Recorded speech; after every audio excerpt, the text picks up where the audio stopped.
Imagine waking up to a glaring orange notice slapped on your front door, except that doors on a boat, your boat, bobbing gently in a marina you've called home for years. The paper, in a garish Arial font, screams, "Vacate immediately." That's how I learned the local HOA had decided I was public enemy number 1. Why? My legally docked sailboat was, apparently, cramping their coastal vibe. One power-hungry woman named Evelyn Harper thought she could bully me into abandoning my slice of paradise.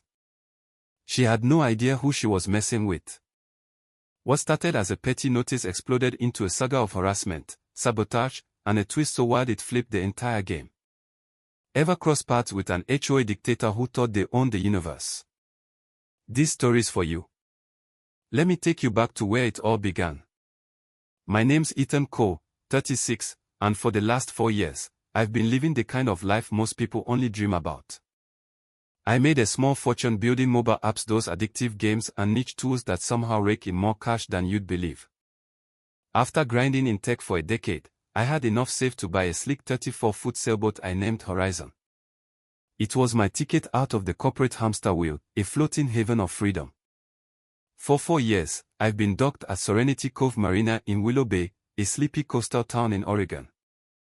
The marina's a gem. 50 slips, a tight community where everyone's got your back, and no drama. The owner, Tom Bennett, is a retired Coast Guard mechanic, the kind of guy who'd give you the shirt off his back. He bought the place 12 years ago to live out his golden years surrounded by water and good company. We'd have sunset barbecues, swap boat repair tips, and it felt like the kind of place where time slowed down just enough to let you breathe. Serenity Cove sits next to Bayside Heights, a development of about 250 condos built 20 years back. Most folks there are solid families, retirees, regular people who just want to live quietly. Trouble brewed 3 years ago when Evelyn Harper clawed her way to the top of the Bayside Heights HOA. At first, she seemed like your standard busybody, but she quickly turned the presidency into her personal fiefdom. Rules multiplied, fines rained down for the tiniest infractions, and she strutted around like she was mayor of a metropolis, not a condo board chair. One foggy Tuesday morning in April 2024, I woke up on Horizon, brewed my coffee, and was about to dive into some coding when I spotted that orange paper glowing against my boat's hull. It bore the Bayside Heights HOA letterhead, and in that tacky Arial font, it demanded I move my boat within 48 hours to preserve coastal recreational space. Signed with a flourish by Evelyn Harper, HOA president, it read like a royal edict. I thought it was a prank. Who demands someone move their legally docked boat because it doesn't fit their aesthetic? I called Tom right away, and his voice was already heavy with exasperation. "Ethan, I figured you'd call. Evelyn taped that thing to your boat at dawn, made a whole show of it." I told her she's got no right to mess with my marina, but she just rambled about community priorities and marched off. I double-checked my lease. 4 years of on-time payments, no violations, 16 months left on the contract. Tom confirmed the obvious, my lease was ironclad, and the HOA had zero jurisdiction over the marina, which predated their condos by 30 years. Then he dropped a bombshell: "She's been poking around here all week, asking about your lease, snapping photos, measuring your slip to the shore. I think she's cooking up something bigger." That lit a fire in me. I dug through my paperwork and scoured local laws online. Everything screamed harassment. Evelyn was flexing fake authority to scare me off. I decided to confront her, civilly, at the HOA office, but Tom stopped by with a warning. "Ethan, I overheard her on the phone after she left that notice. She mentioned escalation phase and needing to make him comply. Watch your back, she's not playing fair."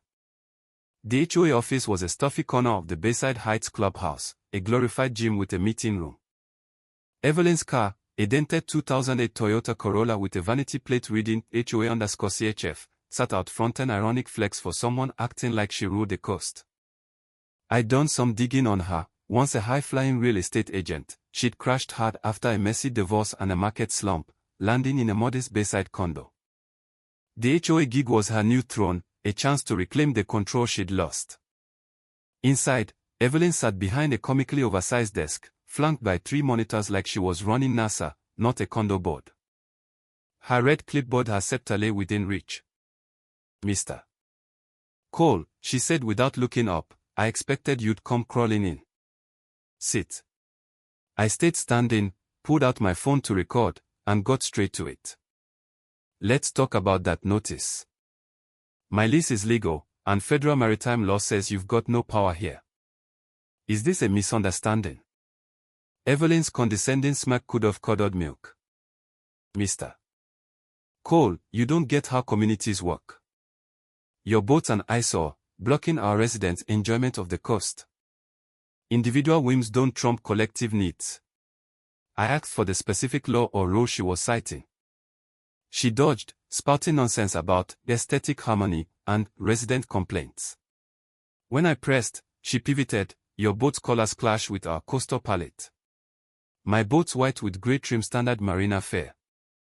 Then she slid an official document across the desk, fining me $900 for violating Bayside Heights Visual Standards, Section 14.2. Her smug look screamed checkmate. I scanned the paper professional formatting, official jargon, but one fatal flaw, I'm not a Bayside resident. I live on my boat, under Marina rules, not their HOA. I laid this out calmly, but she waved me off. Your actions affect our community, so you're under our oversight. It hit me then, either she didn't grasp her limits, or she was banking on me folding under pressure. As I left, I told her I wouldn't pay the fine or move my boat. Both demands were baseless. Her face twisted with barely contained rage. Reconsider, Mr. Cole, she hissed. We have ways to ensure cooperation. I heard her dire tone as I walked out. We need to discuss Marina compliance. Today. I called my old college buddy, Sarah Mitchell, a property law attorney who eats disputes like this for breakfast. After I filled her in, she laughed. Ethan, you're bulletproof legally, but people like Evelyn don't quit just because they're wrong. She'll try to make your life hell outside the law. Document everything, text, encounters, everything.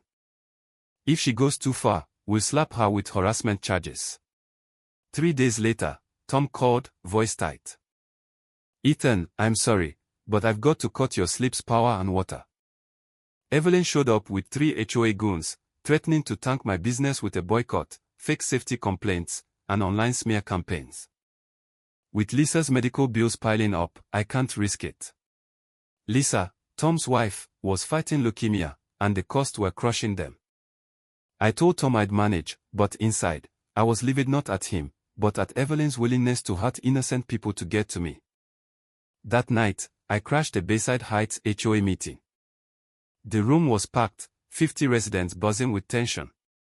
Evelyn, clutching her red clipboard like a shield, launched into a theatrical speech, painting me as a rogue outsider threatening their property values with my intrusive vessel.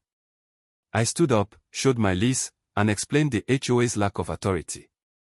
Some residents seemed swayed, but Evelyn spun it into an emotional plea. This isn't about lawsuits, about our community, so.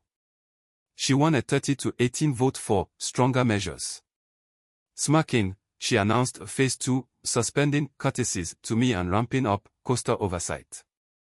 The next morning, my sleep went dark. No power, no water.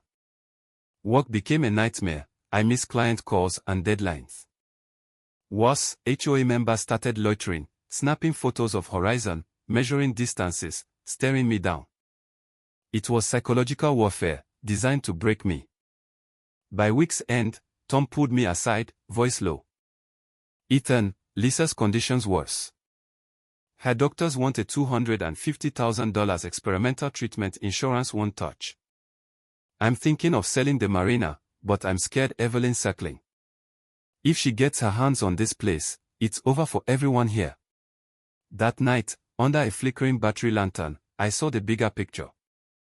This wasn't just about my sleep, it was about a tyrant trampling anyone in her path. Then came the sabotage.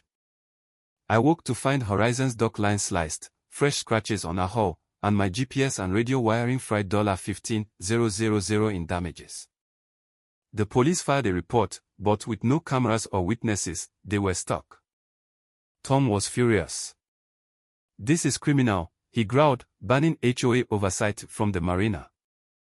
Evelyn denied involvement, even hinting I trashed my own boat for sympathy. That evening, Tom called with a bombshell. I'm selling, Ethan. Lisa's treatment starts in a month, and I need cash now. Evelyn's been asking about my finances, trying to rally HOA buyers, but they can't afford it.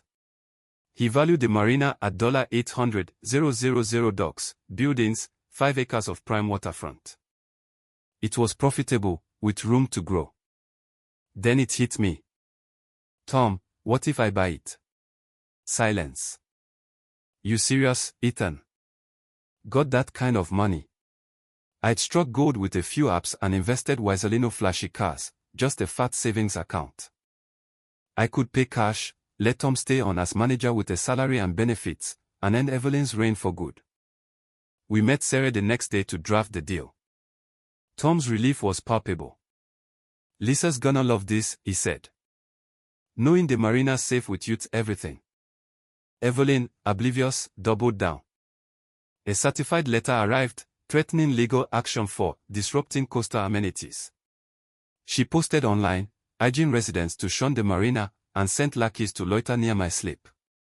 She even called the health department, claiming my boat was a sanitation hazard. The inspector laughed it off. Me marine systems were cleaner than most homes, but warned her about false reports. Her dumbest move?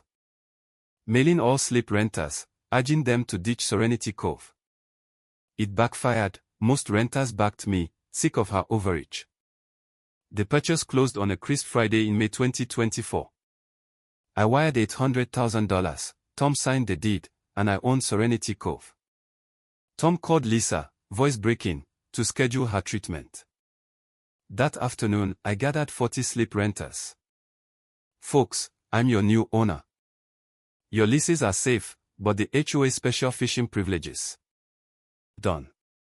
The cheers were deafening. Evelyn stormed in an hour later, red clipboard in hand, for HOA cronies behind her. Mr. Cole, this unauthorized ownership change violates our agreements. I showed her the deed and said, you're on my property now. Leave, or it's trespassing. Her face crumpled as I handed her Sarah's notice. The HOA fishing club had 30 days to clear out. She crumpled it and fled. The next month was a spectacle. Evelyn cycled through denial, insisting my purchase was illegal, then bargaining with absurd offers for fishing access. I refused. This wasn't about money, it was about stopping her tyranny. I restored power and water, upgraded the Marina, and watched slips fill up. Evelyn's pickets outside, with signs about uncooperative management, only drew curious customers who sided with me.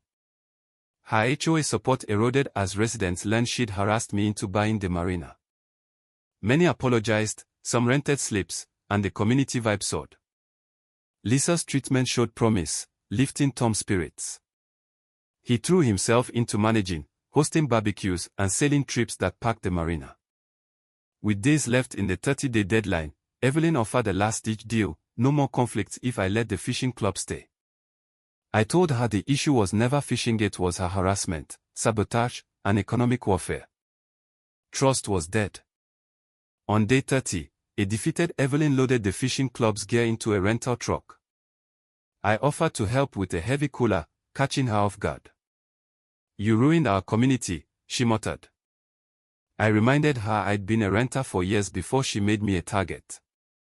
I handed her a trespass notice. She was welcome as a customer, not an HOA enforcer. 2 weeks later, the HOA ousted Evelyn by a landslide. The new board apologized and partnered with the Marina for resident discounts and events. By August 2024, Serenity Cove was thriving: full slips, a wait list, and packed community events. The fishing spot Evelyn coveted was now a public gem, buzzing with families and retirees. Evelyn faded, her condo for sale, her reign a memory. Months later, a Marina owner 30 miles away called, facing his own HOA nightmare. He wanted my management expertise. Evelyn's biggest mistake. Thinking fear could bend people forever. Her arrogance turned a petty dispute into her downfall, proving bullies only win until someone rewrites the rules. So, what would you have done? Fought back like I did, or moved your boat to avoid the drama? Should I have let the fishing club stay to keep the peace, or was cutting the HOA off the right call?